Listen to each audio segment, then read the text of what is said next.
I want us to also briefly talk about the Mali situation. This is the second time Ghana is hosting an event like this, not one that is pleasurable, if you like. But leaders of the West African grouping ECOWAS have suspended Mali's membership from the bloc following last week's military coup, the second in 9 months. And they're supposed to hold elections next month in February. I don't know how we should understand what's happening in Mali. Do we have a hold on it as ECOWAS? I mean, is this something that seriously ECOWAS can deal with? Well, if you will allow me to start speaking from the president's party. The president, you know, is the current chair of ECOWAS. That's correct. And coming on the back of what happened at Pijasi. Correct. You mean when the first disruption came, when he called quickly his colleagues, heads of state and government, to take a decision on the roadmap towards a restoration of democracy in Mali.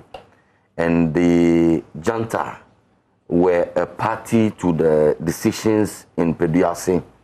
So it was very heartbreaking and disheartening that the same persons who were involved in fashioning out the roadmap towards the restoration of democracy, election of the president and so on in Mali, themselves again are acting in breach of the decisions that were taken at Pijasi. And the argument has been that, well, it is Mali, we are a sovereign state, and we can be allowed to manage our affairs, or even if you may, mismanage our affairs, as somebody has said in the past that Africans can be allowed to manage or mismanage their own affairs. But you see, by agreeing to be a member of the ECOWAS, all countries have surrendered a certain amount of their so-called sovereignty to the general will of the people of the sub-region. And so you cannot approbate and reprobate. Once you are a member of ECOWAS, it is within the mandate of ECOWAS to get involved in these matters. And so I want to begin by commending the ECOWAS for taking prompt action. And I want to single out the President of the Ghanaian Republic, who is the current chair of the Assembly of Heads of State and Government, for acting decisively. He was away when the recent interruption happened, but immediately upon his arrival, he instructed the special envoy, the former president of the Federal Republic of Nigeria, H.E. Ebele Johnson, to get into Mali and to understudy the situation, and also to look at the possible ways of negotiating out of the impasse. That didn't yield any results. So quickly he called his colleague heads of state, and they met over the weekend in Accra, and they took some far-reaching decisions. One, to suspend Mali from all ECOWAS institutions, but at the same time insisting that Mali should go back to the original roadmap, essentially, which was the 18-month roadmap, 18 months roadmap towards the holding of an election. And you know what? They had done about 10 of the 18 months already, about 10. So it was left with about 8 or 9 months for the transition process to have come to an end. And so I am at a loss as to why you have been able to endure 10 months. Why? What is it that you cannot hold on to, especially when we know that the end of the transition is almost upon us anyways? Now, it is instructive that ECOWAS is insisting that we should go back. We are not doing a new roadmap to extend time or anything. We have to stick to the old one. And I am happy that the other multilateral organizations and Friends of West Africa and other international powers and countries like France, like the African Union, even the United Nations, are all rallying behind ECOWAS to exert pressure on Mali. This is important because Mali can become, and it is actually gradually becoming, a haven of terrorist activities within the sub-region. And is becoming notorious for these coup d'etats. It's very, very recurrent. And if not treated properly, apart from sending the wrong signals to other persons within the West African sub-region that, hey, it's happened in Mali, so let's also attempt it here, let's try it there. If not, apart from sending that signal, what it can also do is that it can also become breeding grounds for terrorists that can spread out into the region. And that exactly is what is happening. If you check Burkina Faso, the fallouts of the various military interventions, the coup d'etats, which is the armed military groups that have sprung up, which have now become jihadi groups, are now spreading into countries like Burkina Faso and so on and so forth. And so we have to deal with this matter decisively. And I'm happy that the ECOWAS is taking steps. And that is why sometimes, you see, when we are not too careful and we want to make a storm in teacups, we should be guided. And we need to go back and read the genesis of these takeovers. How persons with dubious intent can push some agenda into the system and call for some mass action, but they may have sinister motives. They ride on the back of these mobilizations that other people may genuinely have believed that, okay, this is a call to action in the national interest. But people with sinister motives hang on to this and begin to justify takeovers and all that. When we do some of these things, we should also be careful. These are lessons that I am asking myself as a Ghanaian. What should be some of the lessons that we should be taking from the Mali experience? And one of them is the one that I just want to draw our attention to, so that in our discussions we can also brainstorm around these issues. Great. Dr. Park, the first coup was hailed by people even in Mali. I mean, it was welcome somehow. But this one was quite, again, unexpected, but it hasn't received the same kind of response. Can ECOWAS truly resolve this matter? Mali seemed very complicated. Well, yes, you're right, Mama V.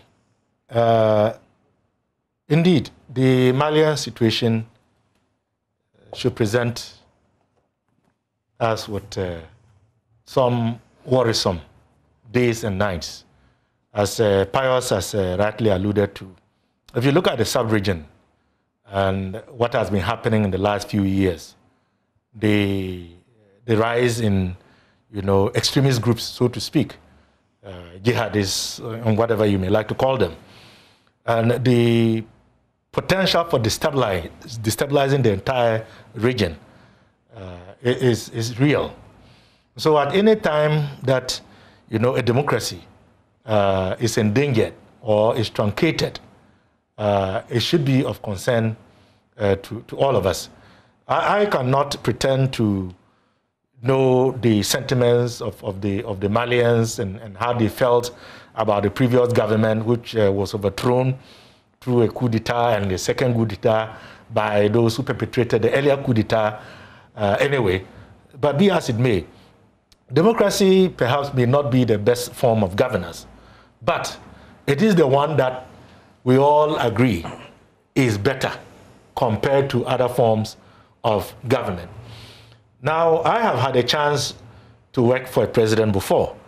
And in fact, the president who was overthrown, for example, I mean, when he was elected, his investiture, we were then in power. And I was part of the then President John Dramani Mahama's entourage to the investiture. And I remember His Excellency John Mahama addressed the Ghanaian media that accompanied him to the investiture. And he made it very clear, the same narrative, the importance of having a stable Mali and its implications for West Africa versus the dangers of having a destabilized Mali, which then becomes a safe haven for extremist groups to be able to take advantage and to prepare and launch into other nations in the West African sub-region. I know that he had pledged, and I think that this is also within the same trajectory, that Ghana was going to do its best to ensure then that, the return to democracy, after what had occurred before, was sustained. So if today we are facing yet another situation where Mali seems to be in disarray, where democracy, by and large, is endangered, and as the president of ECOWAS, the president of the Republic, Nana Akufo-Addo, has decided to initiate action and has been able to galvanize support of his peers to outline the needed actions to be taken, including the suspension of Mali. I think that is in the right direction, because when it comes to these matters, it is important that we close ranks and look at the dangers that portends for all of us.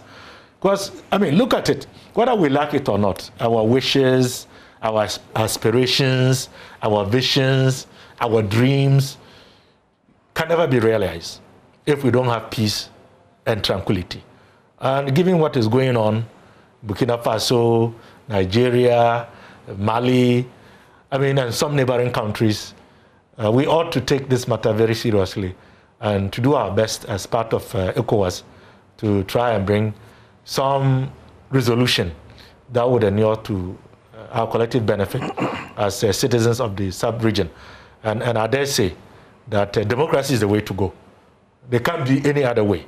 And I think we've reached a stage where these interventions ought to be discouraged. And I want to pray and hope that this should be the last of its kind in the sub-region. So coup is illegal, right? So why do we sit down with the coup leader the second time? Well, sometimes you would have to speak to the stakeholders. Although they may have done something that is illegal, you clearly cannot just wish them away. They are there. They have taken over the reins of authority. They are running affairs, whether you like it or not. So you obviously would have to find a way of joining with them. I think that is usually the initial step. Obviously, there are subsequent steps that can be taken, but I don't think it is out of place for what I would call an attempt at a constructive engagement, so to speak, to try and resolve the matter. Well, there's a French president who's threatening to pull out French troops from Mali. So I don't know how far these sanctions will go in restoring permanent peace in Mali, seeing as we're all threatened because we all come from the same bloc. But do you want to add anything briefly? I agree with Honorable Apak. The legality or illegality of a coup maybe another day, because at the base of international diplomacy is the sovereignness of every member country of all these sub-regional groups.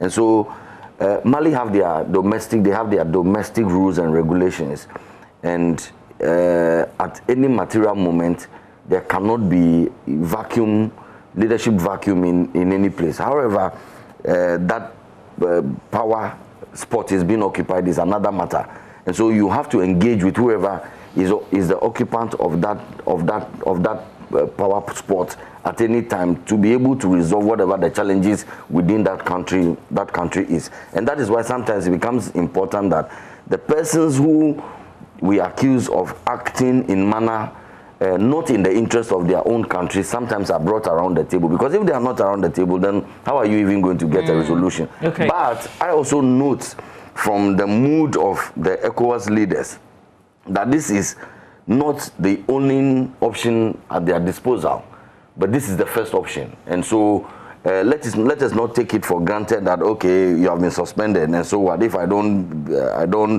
behave myself and so on. The example of the Gambia comes to mind.